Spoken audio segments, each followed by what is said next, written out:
Buongiorno dalla sede del Consiglio regionale del Veneto, da Palazzo Ferrofini, dove questa mattina alle 9:30 è iniziata la seconda seduta della nuova Assemblea regionale. Il primo atto all'ordine del giorno è la presentazione dei neoconsiglieri regionali che prendono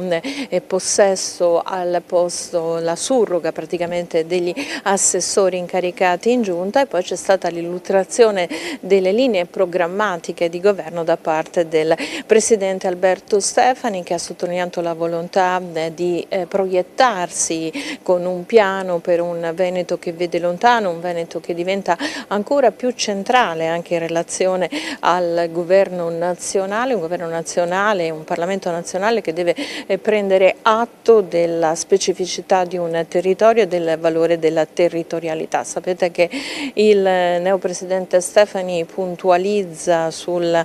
capacità degli amministratori locali, sul ruolo dei sindaci a livello proprio di programmazione regionale, e poi anche ribadito quali sono le sue deleghe, l'autonomia, ma anche una sottolineatura molto forte alle politiche giovanili, a combattere il disagio giovanile. E poi c'è stata l'accoglienza di una proposta di legge, quella sui caregiver. Sapete che il sociale è una delle sue priorità, una proposta che era stata presentata dal Partito Democratico, e dice: non è una questione di visibilità, non è una questione di mettere la firma su un provvedimento, ma l'importante è ottenere risultati. Poi si è parlato anche di piano casa, della sanità territoriale, insomma elementi che auspica possano essere condivisi in un dialogo costruttivo con tutte le forze presenti in Consiglio regionale. All'esterno ovviamente sono in corso gli interventi da parte dei vari consiglieri che stanno prendendo la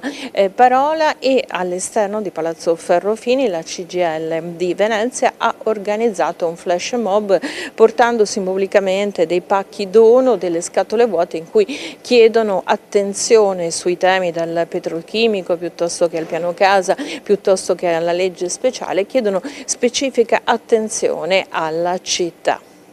Da Palazzo Ferrofini per il momento è tutto, ci risentiamo per tutti gli aggiornamenti. Grazie.